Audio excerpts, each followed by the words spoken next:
Hey, Merry Christmas, everybody. I'm Gwen DeSelm, and today I'm bringing you day 4 of the Advent reading plan for 2018 called, "Oh Come, Let Us Adore Him."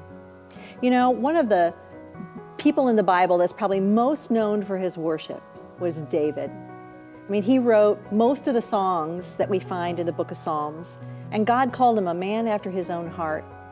Well, today we're going to look at a story that actually could teach us a lot about worship, and it's found in 2 Samuel 6.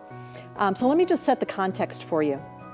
Okay, so many years prior to that, the Ark of the Covenant, which is the physical representation of God's presence among his people, was captured by Israel's enemies.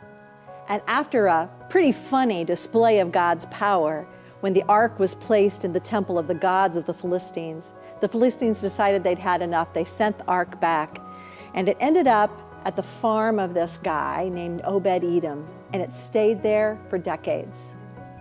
Well, now, years later, David has ascended to the throne as the king of Israel, and one of the first things that he wanted to do as king was to bring the Ark of the Covenant to his capital, Jerusalem. So after a failed first attempt, which ended in the death of a guy for reaching out and touching the Ark, David didn't give up. He tried again, and this time he did it God's way. So we're going to pick up the story in 2 Samuel chapter 6 in verse 12.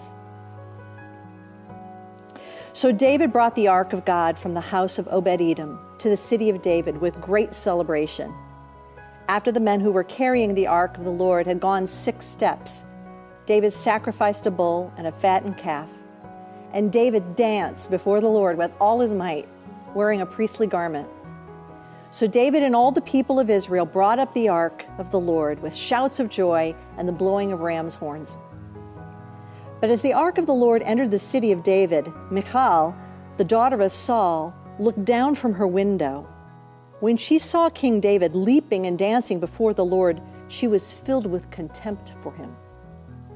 They brought the Ark of the Lord and set it in its place inside the special tent David had prepared for it, and David sacrificed burnt offerings and peace offerings to the Lord.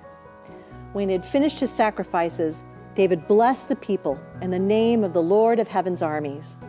Then he gave to every Israelite man and woman in the crowd a loaf of bread, a cake of dates, and a cake of raisins. Then all the people returned to their homes. When David returned home to bless his own family, Michal, the daughter of Saul, came out to meet him.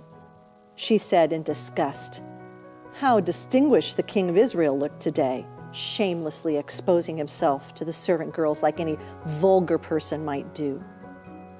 David retorted to Michal, "I was dancing before the Lord, who chose me above your father and all his family. He appointed me as leader of Israel, the people of the Lord. So I celebrate before the Lord. Yes, and I'm willing to look even more foolish than this, even to be humiliated in my own eyes. But those servant girls you mention will indeed think I am distinguished." So Michal, the daughter of Saul, remained childless throughout her entire life. You know, one of the things that often keeps people from really engaging in worship is their fear of how they're going to appear to somebody else. And if I lift my hands, people are going to think I'm weird. If I sing loud, if I clap my hands, if I close my eyes, then people might think that I look pretty foolish. But I wonder, is your worship more like David's, who was willing to look foolish before the Lord and celebrating him? Or do you tend to be more like Michal, who harbored a lot of judgment toward the way others responded to the Lord? What might the Lord be saying to you today about your worship? So come, friends, let us exuberantly adore him.